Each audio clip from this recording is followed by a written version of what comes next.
ખોટી હકીકત સ્વીકારવાની હોય. જે બન્યું છે એની અવગણના કરવાથી કંઈ જ નથી મળવાનું. સંસ્કૃતિ, અમારી વાત માન. શું માનું મામા? શું માનું? એ જ કે કેશવ હવે નથી રહ્યો. એ તને મૂકીને ધામ જતો રહ્યો છે. અయ్યો ખાલી કરી નાખ બેટા. મનનો ભાર હળવો કરી નાખ. ના ના ના ના ફૈબા, કીધું ને એવું નથી થયું. હું સાચું કહું છું, તમે પ્લીઝ પ્લીઝ માનો મારી વાત. આ બીજા કોઈની બોડી છે, આ કેશવ નથી. મારા કેશવ નથી મર્યા. સંસ્કૃતિ, તું ભાનમાં આવ. ઠીક છે, જો આ કેશવ નથી તો પછી આ કોણ છે? મામા, મને શું ખબર કે આ કોણ છે?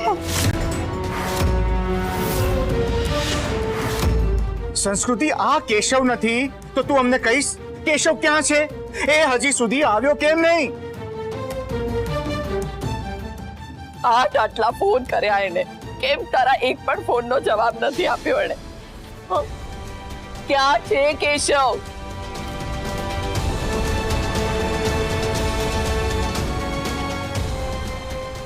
ત્રણ દિવસ થઈ ગયા, કેમ હજી નથી આવ્યો? ફૈબા, ફૈબા, મને લાગે છે કે કેશવ ક્યાંક અટવાયા છે. આઈ એમ શ્યોર એ કોઈ મુસીબતમાં છે.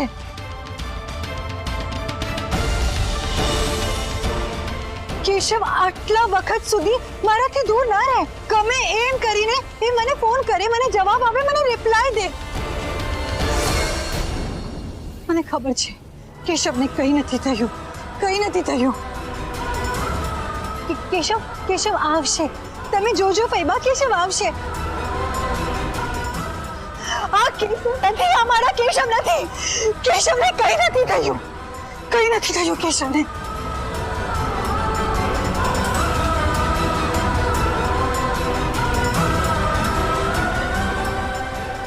છોકરી આપણું માનતી નથી, હાથે કરીને દુખી થવાની છે.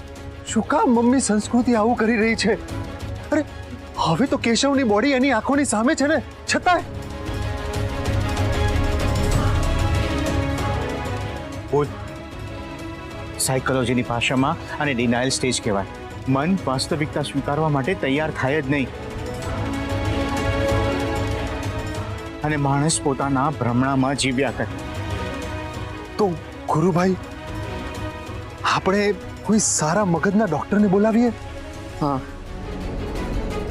એવું જ કરવું પડશે, પણ પહેલા ક્રિયાકર્મ પૂરા કરી લઈ. પણ ફૈબા, સંસ્કૃતિ વગર ક્રિયાકર્મ કેવી રીતે કરીએ? કદાચ આપણને જોઈને એનું મન હળવું થાય.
સંસ્કૃતિ, આ તારા કેશવની બોડી છે. પ્લીઝ ફૈબા, કેશવ માટે આવું નહીં બોલો. આ કેશવની બોડી નથી, બીજા કોઈ કેશવની બોડી હશે. મારા કેશવ નથી. ચાલ, ઠીક છે, માન્યું કે આ કોઈ બીજો કેશવ છે, પણ હવે અત્યારે અહીંયા આવી ગયો છે તો એનો મોતનો મલાજો તો જાળવવો પડશે ને. ચાલ બેટા, એની છેલ્લી વિદાય આપી દઈએ.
ભૂતગુરુ, જો આમ તો હું સ્મશાનમાં છોકરીઓને મોકલવામાં માનતી નથી,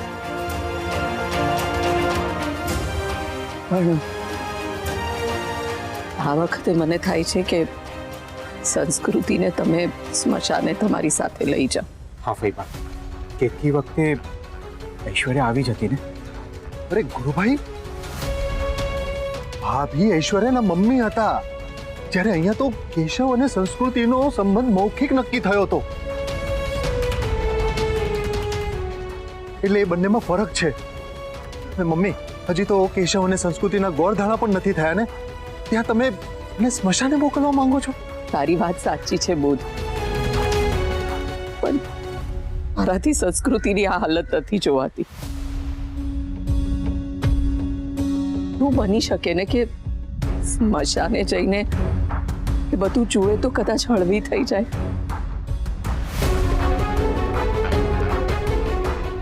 નહીં તો એ બહુ દુઃખી થશે. તમારી વાત તો સાચી છે મમ્મી. ગુરુભાઈ, આપણે સંસ્કૃતિને સાથે લઈ જઈએ. ચાલો.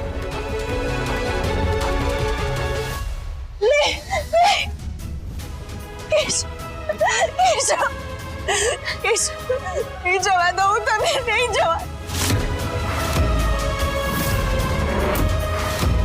મારા બેટા ઊભી થા. નહીં મમ્મી, પ્લીઝ, મને બસ એક વાર કેશવનું મોઢું જોવું છે. હું જ્યાં સુધી નહીં જોઉં ને, ત્યાં સુધી હું નહીં જવા અહીંયાથી. માયા, એક્સિડન્ટના કારણે મોડું જોવાય એવું રહ્યું નથી. ડોક્ટરે અને પોલીસે પણ મોઢું ખોલવાની ના પાડી છે. ના મામા, મને બસ એક વાર, છેલ્લી વાર કેશવના દર્શન કરવા છે. હું પણ તમારી સાથે સ્મશાન આવું છું મામા. હું કેશવ સાથે આવ. માયા, તારા લગ્નને હજી 11 દિવસ પણ નથી થયા, એવામાં 9 વધુ સ્મશાને જાય તો અશુભ કહેવાય. આનાથી વધારે અશુભ બીજું શું થઈ શકે ફૈબા? પણ તારે સ્મશાન સાથે શું લેવા દેવા? શું લેવા દેવા એટલે? સંસ્કૃતિએ તો ખાલી એનો પાર્ટનર ગુમાવ્યો છે, પણ મેં તો સંસ્કૃતિએ એનો પાર્ટનર ગુમાવ્યો છે, તો મેં મને નવું જીવન દેનારો ગુમાવ્યો છે.